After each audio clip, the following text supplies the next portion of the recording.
Salut à tous, c'est Bourrichon, on se retrouve pour l'analyse de la 26e et dernière journée du top 14. Et le moins que l'on puisse dire, c'est qu'on a vécu une journée à rebondissement. Mais avant que la vidéo commence, je vous rappelle de ne pas hésiter à vous abonner à ma chaîne YouTube, c'est gratuit, et moi ça m'aide beaucoup pour le référencement. Mais bref, passons à l'analyse des matchs, un peu dans le désordre, puisque de toute façon, ils étaient tous en même temps. Et on va commencer tout de suite dans le vif du sujet, avec l'UBB qui recevait Clermont. Bon ben, avec cette défaite, l'UBB est éliminé, mais Clermont aussi. Finalement, aucune équipe n'est contente aujourd'hui, vu le résultat, et notamment, je pense que les Clermontois peuvent se bouffer les doigts de la semaine dernière, quand l'UBB, sur sa saison en général, ne mérite pas cette qualification. La première mi-temps, elle est clairement dominée par Bordeaux, qu'on sent plus à l'aise dans le jeu produit. Ils ont plus d'initiatives, ils ont plus de réussite également, quand Clermont déjà commet beaucoup de fautes, avec notamment ce carton jaune adressé à Baptiste Jonot, et a un style de jeu monolithique où c'est juste du pilonnage devant et ça a du mal à fonctionner. Le score de 24-12 à la mi-temps, je trouve, est plutôt bien payé pour Clermont, et ça va avoir de l'importance sur la seconde mi-temps. Parce que Clermont va revenir au vestiaire avec d'autres intentions,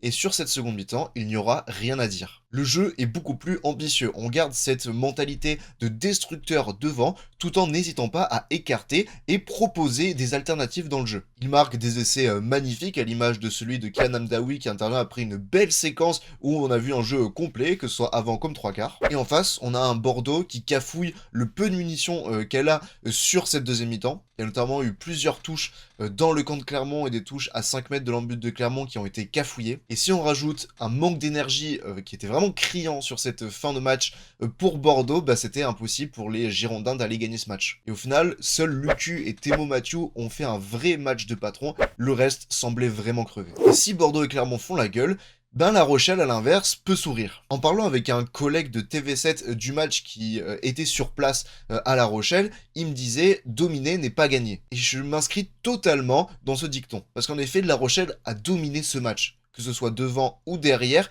dans le jeu, je précise bien, parce que devant, c'est vrai que la conquête a été plutôt faible du côté de La Rochelle, avec seulement 57% de ses mêlées et 67% de ses touches gagnées. C'est vrai que c'est faiblard face au Stade Français. Et en première mi-temps surtout, mais dans le match dans son intégralité aussi, il y a eu beaucoup plus de ballons à exploiter du côté de La Rochelle, mais ce qui a manqué, c'est de l'efficacité. Et c'est en seconde mi-temps, à force d'envoyer des séquences, que le Stade Français va commencer à craquer, et notamment encaisser deux essais par Laguivala et Lespio. Mais surtout, ce qui a permis à La Rochelle de rester au contact, du moins de ne pas être trop décroché dans ce match, c'est l'indiscipline parisienne. Pas moins de 16 pénalités ont été concédées et 2 cartons jaunes. C'est grâce à ça, notamment, et la botte de Nolan Le Garec, que les Rochelais ont pu être au contact. Mais du côté du Stade Français, c'est intéressant ce match parce que ça prouve qu'avec peu de ballons, ils arrivent à être efficaces. Et même, j'irai plus loin avec une équipe remaniée, on voit que tous les joueurs sont vraiment au diapason pour terminer le plus tard possible cette saison. Mais bref, on a deux équipes qui vont se retrouver dès ce week-end pour le match de barrage,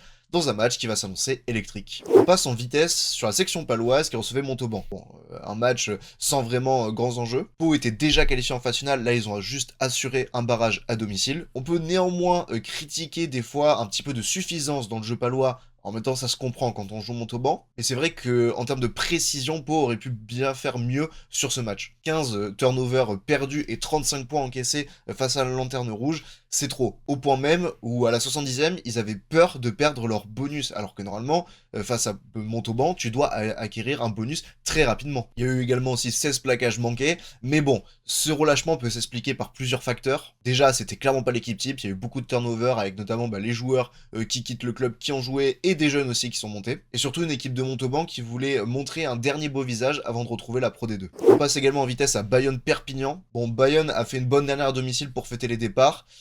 Ou pas, parce qu'en fait, il n'y a pas eu de fête avec les supporters, et ça a peu fait grasser des dents dans les supporters bayonnais. Bon, face à une équipe de Perpignan qui a ultra remanié son équipe pour faire souffler les cadres en vue de l'Access Match face à Provence Rugby, Bayonne n'a eu aucun problème à l'emporter. Bien qu'il y ait eu une possession égale, 49% pour Bayonne, 51% pour Perpignan. Et Perpignan a montré trop de faiblesse dans le jeu, seulement 0,5 points marqués pour entrer dans les 22. Pour Perpignan, c'est une stat qui est très rare. J'avais déjà parlé la semaine dernière face à Castres que Perpignan était un petit peu en phase descendante dans ce secteur, alors que toute la saison, ils étaient une équipe très efficace quand ils rentraient dans les 22 mètres.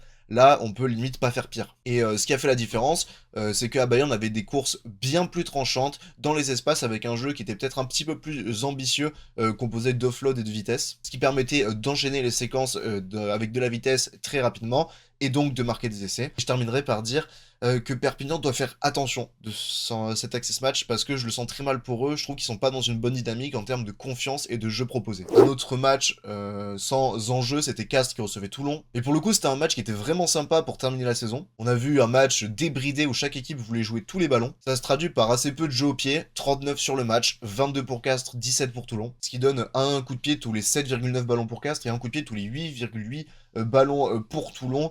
Voilà, ça montre que les équipes voulaient jouer. Et sachant que ces jeux au pied, c'était soit des petits rasants ou des petits coups de pied par-dessus, soit des coups de pied de dégagement quand ils étaient vraiment reculés dans leur camp. Cette volonté de mettre du jeu aussi, elle se traduit par le pourcentage de ruck rapide, 65% pour Castres et 73% pour Toulon. Mais bon, ce qui a fait gagner Castres, c'est clairement les offloads qu'ils ont réussi à mettre, avec notamment des joueurs fidjiens comme Nakaroa, dont on reparlera plus tard, qui ont insufflé beaucoup de vitesse dans le jeu de Castres. Quand Toulon avait plus de mal à enchaîner les actions, il y avait un petit peu un manque de liant à un certain moment entre les avant et les trois quarts. Je pense aussi parce que c'était un match avec beaucoup d'intensité, donc c'était des fois dur pour les avants de suivre. Mais en tout cas, Castres s'offre une belle victoire pour terminer à la maison. Enfin, l'avant-dernier match de ce multi, c'était le Racing, qui recevait Toulouse et qui devait surtout impérativement gagner pour être dans le top 6. Bon, pour le coup, c'était un match plus cadenassé. Ce qui m'a marqué sur ce match, c'est vraiment le manque de liant dans le jeu de Toulouse. Et ça fait vraiment plusieurs semaines qu'on en parle, que Toulouse a plus de mal dans ses séquences offensives. Et là, quand on regarde les stats, c'est incompréhensible de savoir que Toulouse a perdu. Et même pire, que Toulouse a pris 0 points sur ce match. Ils ont eu 69% de possession sur ce match et 62% d'occupation.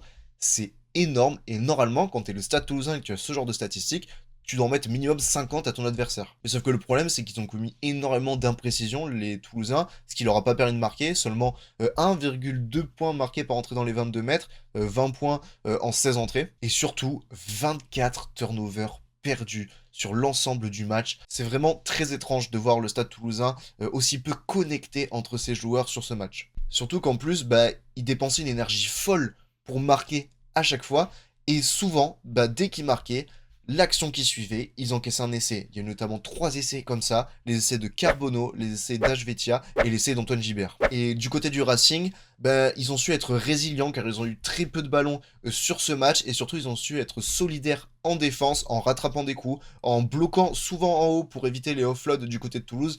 Des fois ça marchait pas, ils arrivaient à se passer le ballon, les Toulousains, mais comme je le disais, ils ont commis beaucoup de fautes. Et au final, le Racing fait 147 plaquages réussis sur 183 tentés. Alors oui, il y a eu plus d'une trentaine de plaquages manqués, mais sur 183 tentés, c'est quand même un beau pourcentage. Et au final, le Racing gagne et se qualifie pour le top 6. Et enfin, le dernier match, c'était Lyon qui recevait Montpellier, qui devait assurer sa deuxième place. Là aussi, c'était un match avec une grosse intensité. On part sur de grosses bases et on voit que Lyon avait envie de bien terminer sa saison pour les 100 ans de Gerland. En première mi-temps, ils essayent de beaucoup déplacer le ballon, les Lyonnais, pour asphyxier le pack lourd de Montpellier. Ça marche puisqu'ils mènent assez rapidement 12-0. Mais en suivant, Montpellier va plus mettre la main sur le ballon. Sur l'ensemble du match, ils ont 59% de possession. Et surtout, commencer à mettre son style de jeu en place, qui est fait de destruction. La stratégie, elle était claire. Le but, c'est d'occuper un maximum le terrain de Lyon. Et après, une fois qu'on était dans le camp, mettre les Lyonnais à la faute pour marquer des points grâce à Léo Colli. Montpellier arrive aussi à bien négocier le carton orange du Yacouba Camara. Alors oui, techniquement, ils encaissent 10 points dans ces 20 minutes, mais en fait, il y a un essai qui est encaissé juste avant la mi-temps, ce qui fait que forcément, ils étaient un peu fatigués, et ils ont pu avoir 15 minutes de repos pour repartir pied au plancher, à 15 contre 15. Je pense que c'est le tournant aussi de ce match, de savoir que Montpellier a très bien négocié ce carton orange. Et en deuxième mi-temps, Montpellier domine toutes les collisions, tambourine la ligne de défense de Lyon, et surtout est très agressif en défense, et résultat, il n'y a que 3 points encaissés pour 12 points marqués, et donc une victoire finale de Montpellier qui assure sa place dans le top 2. On passe maintenant au top et au flop. En top, j'ai resté sur ce match avec Léo Colli. Il a fait 5 sur 6 face au Perche. Je trouve qu'il a bien maîtrisé le jeu en poste de numéro 10 qui n'est pas son poste habituel. Et il a eu eu plein de dextérité et de vista sur le premier essai de Ngandebe en début de match avec ce petit coup de pied par-dessus et cette chistera, c'était magnifique. Ensuite, on va aller sur Leone Nakarawa. Alors, il était remplaçant au départ, mais il rentre assez rapidement dans la rencontre. Et dans ce jeu débridé, il a amené encore plus de désordre, mais du désordre intelligent. Et en statistique, c'est 15 ballons touchés, 73 mètres parcourus, 4 offloads tout de même, et en plus, un essai, une passe décisive et une transformation en toute fin de match. Franchement, top performance pour terminer la saison. Et enfin, le dernier top, c'est un autre Fidjien, c'est Semi Lagivala. Je trouve que depuis quelques semaines, il monte en puissance. Sur ce match, déjà en défense, il fait 16 sur 8 en rattrapant des coups aussi, en faisant les efforts défensifs. Il gratte 2 ballons également sur ce match. Et en attaque, ça a été clairement un des éléments les plus dangereux de La Rochelle. Il marque un essai en seconde mi-temps. En première mi-temps aussi, en tout début de match, il y a une situation où il est très proche de marquer avec une passe au pied qui finalement termine dans le but, mais il était vraiment pas loin. Et puis il a touché 13 ballons en tout pour 48 mètres parcourus. Pour ce qui est des flops, je vais commencer par Gaëtan Barlow. Déjà, c'est lui qui commet le dernier en avant du match. Et puis surtout, les touches de l'UBB qui n'ont pas été assurées dans le camp de Clermont en seconde mi-temps. Il y a eu au moins 3 touches